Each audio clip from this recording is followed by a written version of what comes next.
Do you want to scale your ads and cut your CPA by over 30% by using more relatable creators and a more scalable audience? In this video, I'll show you how to, and I know how to because we actually did the same for one of our clients called Sebastian. So in the first month of working together, we reduced their CPA by over 37%. And you can see the results down here, but pretty much these were our creators and they were spending at the top of the ad account.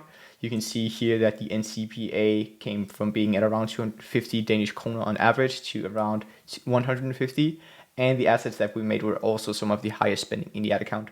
I made a case study with Sebastian if you want to go watch that. And he also left us a review, which you can see down here.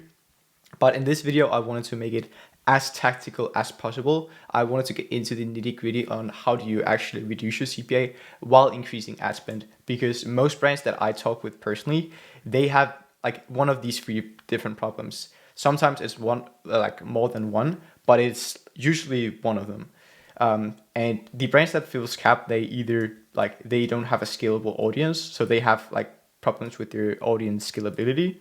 They have issues with building trust within their market, or they have something that is working, but they don't have any way to expand that TAM and really just double down on the existing messaging, which they already have message market fit with. So for this case specifically, and for Sebastian's case, we focus on the avatar concept and ad angle / format size to get some context for your avatar, for your audience, for your concept, and for your ad. There will always be two things which determines its success and its like scalability and profitability, and that will be the amount of people that it will reach and affect, and also how effective it will be at doing so. So in this example, and for Sebastian's case specifically, the avatar being sold to were really product aware, so they were targeting the bottom of funnel pretty much in terms of awareness stages, but most of the ads were centered around pain. So instead of building trust with that audience that were already on the fence and looking for the solution, instead we were just like trying to shove this pain in their face that they already knew that they had. We tried instead to expand the audience size, not only by launching assets with more diverse pool of creators, but also by changing the overall messaging in the ad so we could kind of fit that stage of awareness. That ultimately just made the ads more effective.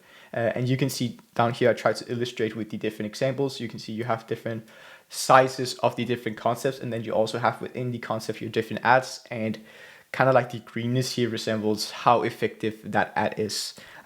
Next step for us personally for this case in assessing the overall TAM was the concept size, because the concept size being used, it wasn't really that big. All concepts were extremely heavy DR. And the visual shots were, it's just like super direct response. In a country such as, for example, Denmark, or in a lot of European countries specifically, so this is for all of you US marketers out there, when you have all of these shots, it doesn't really fit with the audience because it just doesn't seem like authentic to what they're used to consuming, especially with like younger people, especially. But they were testing a lot of heavy DR concepts. They were focusing a lot on the problem solution based ad creators, but we shifted it towards a more scalable audience, which we found personally, which were the testimonials and before and after pictures, specifically for the awareness stage that these guys were targeting or already had success with, which were the product aware audience, or basically most aware, down in the bottom of the awareness funnel. The before and after, for us at least, we found that to have a bigger appeal, because it's basically, hey, I'm looking for this product, I just need the last like proof that it's actually working. And it also has like a top of funnel element of that, because for people already looking for like this problem, and then you're able to show the before and after, it's just really effective, and it's also have that like eye-catching thing of, hey, I can actually get to where I want to go because I can see it right there and then, instead of the problem solution, because people already know they have a problem. Cool. Last thing is the ad angle and format size. So again, for every ad you'll have the ad size, but also the concept size, but also the ad size, as you can see down here. And most of the ad account, or most of the ads in the ad account, they were really like polished ads, and they didn't really fit like meta, like Instagram ads and whatnot. And what consumers are used to consuming on the platform natively. So it didn't really fit the subsection of the TTA, and the TTA is just, instead of total addressable market, total addressable, okay, I put it wrong, total addressable audience, so it's supposed to say TAA. But in general, we made more native looking ads that ultimately expanded not only the appeal, but also the resonancy of the market. So you can see down here, we actually not only made ads that appeal to a larger subsection, but also were more effective. To break this down a bit more, because the next thing that we did, and this was step 2, was basically just doubling down on the efficacy of the avatar concept and ads. So for a lot of brands that are capped and have like this spend, you'll have, of course, the size of the audience, but also how effective your ads will be. So if you, for example, have your ads running and you're targeting the same avatar, the same concepts, and the same ads, and you just have some which are doing super good and some which are doing shit, this will be wide, because they work on kind of like this continuum right here. Some of your ads, they will be shit, and some of your ads, they will be extremely good. For this case specifically, for Sebastian, he was going after 25 to 30-year-old, most aware women, leading with problem-focused creators. As said, we instead targeted the most aware women, still because that audience seems to be working. It was already scaling. It was running profitably. We just had like this idea that it could be running better. So we had a lot of trust-building creatives, which we see in general, they just tend to do really well and are kind of like on the better performing side of the spectrum in general. Those could be, for example, testimonials. Those could be proof-based mashups. So that could be just a mashup of different people proving that they've had the results. For the content specifically, also, as said, they were running a lot of problem/solution based creatives, and also these concepts of like save time with an X product. I don't want to disclaim the product being sold, but the angle or like the concept just didn't really make sense in terms of like the awareness stage of the customer, because all of these people, they knew that they could save time with this product. That's kind of like why they wanted to buy it initially. But it just didn't do a good enough job of building proof, building trust with the audience for them to make the final decision of like, hey, I want to buy this product. So we redid the ads. We redid the ads and the formats. We were super heavy on the X reasons why and the testimonial mashups. The X reasons why, that's just like a super good general format or like concept that you can use. Format that you can use. Like within your ad, it seems to be working really well across like all ad accounts, specifically in beauty. So we launched that, which worked really well. And then also another one of our favorites is the testimonial mashup, which is basically just a way of building proof through testimonials, specifically for this awareness stage where people are already considering buying your type of product. They're just like, which one should I buy, or should I buy from this brand specifically? If you can have a montage of different creators basically showing either their before and after, or giving their testimonial as to why they should buy from your brand specifically as opposed to others, that will have extremely high efficacy within your ads. For the ads specifically, those that they ran were super polished. I think I already mentioned that. And some were also just like poor execution and voiceovers, and it just seemed really fake. And especially if you're in beauty and you have like a before and after, or people who have to apply something to their bodies, they need to know it's not fake, and they need to believe that it will work for them. And if you have these super either like spammy / fake type creatives, or it's super polished, people just like, they won't convert. You need something which resonates with them and where they feel it's like authentic. We pivoted more towards the before and afters, given that traditional UGC already seemed to be working, and the TAM for the avatar and the concept was big enough. We just wanted extra efficacy pretty much, so we just doubled down on like before and after based creatives. And also in the X reasons why, obviously we can throw in a before and after there as well. That's like a really good reason, because people will have good before and afters.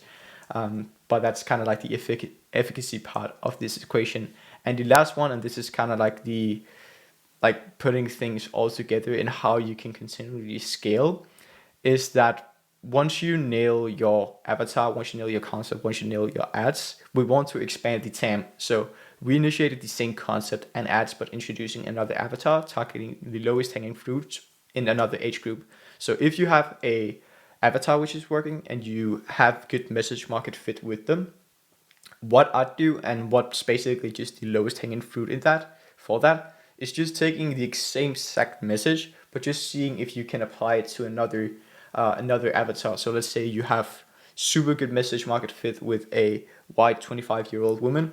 Why not do it the same for a 25-year-old black woman or a 35-year-old white woman? Like, it's just getting the lowest hanging fruit, and because it's like an inverse pyramid, the largest or the highest leverage A/B test pretty much that you can do is just testing a new avatar.